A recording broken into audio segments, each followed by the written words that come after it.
उस रात जब उसे मूर्ख कहा गया, उसी रात एक महाकवि जन्म ले रहा था।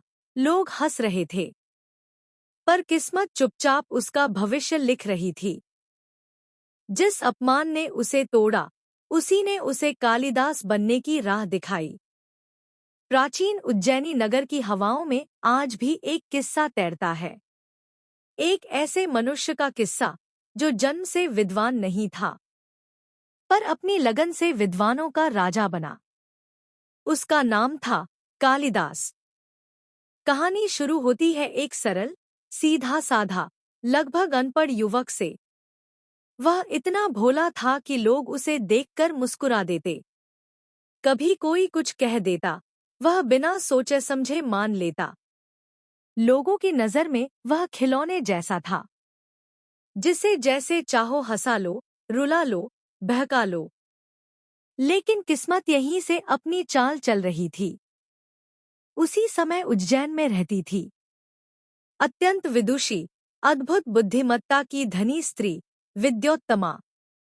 उसकी शर्त थी, मैं उसी पुरुष से विवाह करूंगी जो बुद्धि और विद्या में मुझसे आगे हो। राज्य भर के विद्वानों ने उससे शास्त्रार्थ किया, पर कोई भी उसे परास्त नहीं कर पाया। उसका अभिमान दिन-ब-दिन और बढ़ता जा रहा था। कुछ विद्वानों को उसका अहंकार चुभने लगा। उन्होंने निश्चय किया कि उसे ऐसा पति दिया जाए जिससे उसका अभिमान चूर-चूर हो जाए। इसी इरादे से उन्होंने खोजा वह भोला युवक कालिदास।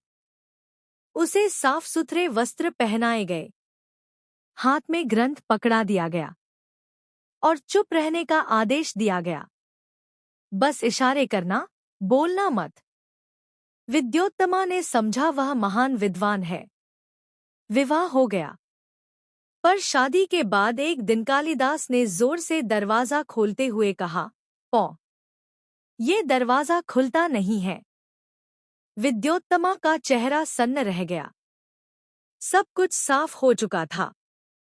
वह क्रोध, पीड़ा और अपमान से कांप गई। उसने कहा, जिसे अक्षर तक नहीं आता उसे विद्वान बताकर मेरे साथ छल किया गया। तुम तो मूर्ख भी मूर्ख। ये शब्द कालिदास के दिल में तीर की तरह उतर गए।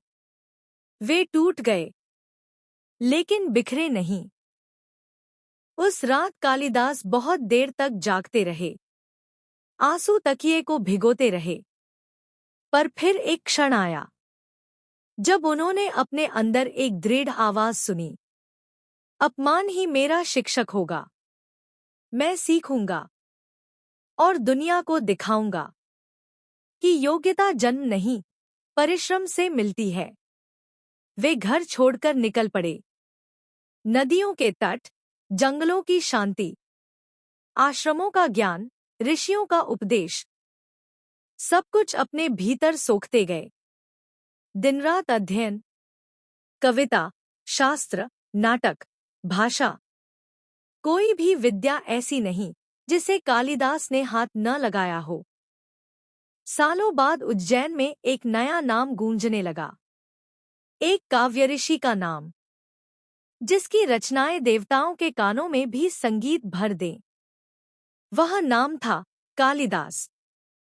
उन्होंने दुनिया को दिया अभिज्ञान शाकुंतलम, मेघदूत, रघुवंश और कई अमर ग्रंथ। उनकी लेखनी में ऐसी चमक थी जैसे दुख की रातों ने उन्हें सोना बनाकर लौटा दिया हो।